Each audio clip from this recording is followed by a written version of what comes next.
Assalamualaikum warahmatullahi wabarakatuh. Kisah kali ini ialah tentang sahabat Rasulullah Shallallahu Alaihi Wasallam, yaitu kisah Ibnu Ummi Maktum buta, yang diantarkan iblis ketika hendak pergi ke masjid. Berikut inilah ceritanya. Dengarkan seksama, dan kita ambil maknanya. Kisah ini juga bisa menambah ilmu dan wawasan bagi yang belum mengetahuinya. Sebelum mulai, silakan dukung dan support channel ini, agar kita semua bisa mendapatkan ilmu baru, dan wawasan kita semua menjadi semakin bertambah. Silakan berlangganan gratis channel ini, dengan cara menekan tombol subscribe di bawah video. Dengan begitu, kalian bisa mendapatkan video-video yang bisa menambah ilmu untuk kita semua.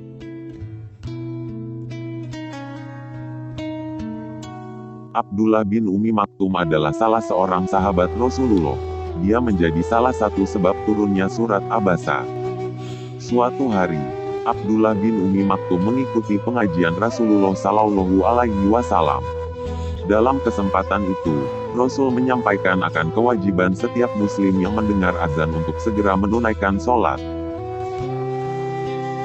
Karena kondisi fisik Ibnu Ummi Maktum yang tidak normal, yakni matanya yang buta, dia lantas bertanya kepada Rasulullah, "Wahai Rasulullah Shallallahu Alaihi Wasallam, apakah saya juga diwajibkan dengan keadaan saya yang tidak bisa melihat? Saya sulit berjalan karena saya buta," tanya Ibnu Ummi Maktum. Rasulullah pun menjawab, "Ya Abdullah bin Ummi Maktum, apakah engkau masih bisa mendengar seruan azan?" Ibnu Ummi Maktum menjawab, "Ya Rasulullah, saya bisa mendengarnya." Rasul pun memerintahkannya agar ia tetap pergi ke masjid, meskipun sambil merangkak. Dengan penuh keimanan, setiap azan berkumandang dan waktu sholat tiba, Ibnu Ummi Maktum pun segera pergi ke masjid, untuk melaksanakan sholat berjamaah dengan Rasulullah. Suatu ketika di waktu subuh, saat azan dikumandangkan, Ibnu Ummi Maktum pun bergegas ke masjid. Akan tetapi tengah jalan, kakinya tersandung batu hingga terjatuh dan akhirnya kaki Ibnu Ummi Maktum mengeluarkan darah. Namun, tekadnya sudah bulat. Dengan keimanannya yang tinggi, masalah seperti itu hanyalah masalah biasa, tidak mengurangi keimanan Ibnu Ummi Maktum. Ia pun tetap akan sholat berjamaah dengan Rasulullah di masjid. Dan di waktu subuh esoknya, ia mendengar azan dan langsung bergegas untuk sholat berjamaah di masjid. Di tengah jalan sewaktu ia terjatuh, kaki Ibnu Ummi Maktum pun tersandung lagi dan hampir jatuh. Tetapi untungnya ia tidak terjatuh, karena ditolong oleh seorang pemuda. Pemuda itu pun akhirnya mengantarkannya menuju sampai ke masjid. Berhari-hari pemuda tersebut mengantarkan Ibnu Ummi Maktum ke masjid.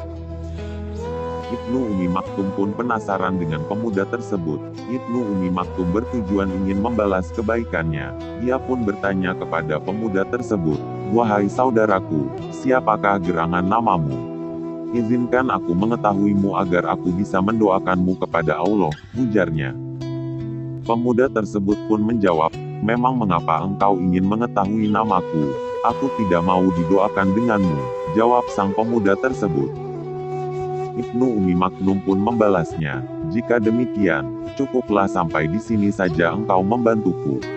Aku tak mau engkau menolongku lagi, sebab engkau tak mau didoakan," tutur Ibnu Ummi Maktum kepada pemuda itu. Mendengar perkataan Ibnu Ummi Maktum, pemuda tersebut pun akhirnya mengenalkan dirinya, "Wahai Ibnu Ummi Maktum, ketahuilah, sesungguhnya aku adalah iblis." Ibnu Ummi Maktum sangat kaget, ternyata yang mengantarkannya ke masjid ialah iblis. Dia pun lalu berkata, "Mengapa engkau menolongku dan selalu mengantarkanku ke masjid? Bukankah engkau semestinya mencegahku untuk pergi ke masjid dan melaksanakan sholat?" tanya Ibnu Ummi Maktum kepada iblis itu. Iblis itu kemudian membuka rahasia atas pertolongannya selama ini. "Wahai Ibnu Ummi Maktum, masih ingatkah engkau beberapa hari lalu, tatkala engkau hendak pergi ke masjid, tetapi engkau terjatuh? Aku tidak ingin hal itu terulang lagi. Sebab tatkala itu engkau terjatuh saat pergi ke masjid, Allah telah mengampuni dosamu yang separuh. Aku membantumu karena aku takut kalau engkau terjatuh lagi, karena jika engkau terjatuh lagi, Allah akan menghapuskan dosamu yang separuhnya lagi, sehingga terhapuslah dosamu seluruhnya. Maka sia-sialah kami menggodamu selama ini, jawab iblis tersebut. Saking tidak ingin dosa-dosa Ibnu Ummi Maktum terhapus, iblis sampai-sampai membantu menolongnya untuk pergi ke masjid. Itulah kisah Ibnu Ummi Maktum buta dan iblis yang menuntunnya untuk pergi ke masjid. Kisah di atas menggambarkan kepada kita, bahwa sesungguhnya, iblis tak akan pernah berhenti untuk menggoda dan menyesatkan manusia. Iblis akan selalu menggoda iman kita agar kita tidak bertakwa kepada Allah. Ketahuilah, sesungguhnya iblis itu adalah musuh yang nyata bagi manusia. Semoga Allah senantiasa membimbing dan meridhoi setiap ibadah kita. Amin. Sekian dulu kisah kali ini. Terima kasih sudah meluangkan waktunya untuk melihat video ini. Apa pendapat kalian tentang kisah ini? Tulis pendapat kalian di komentar. Sampai jumpa di kisah-kisah selanjutnya. Wassalamualaikum warahmatullahi wabarakatuh.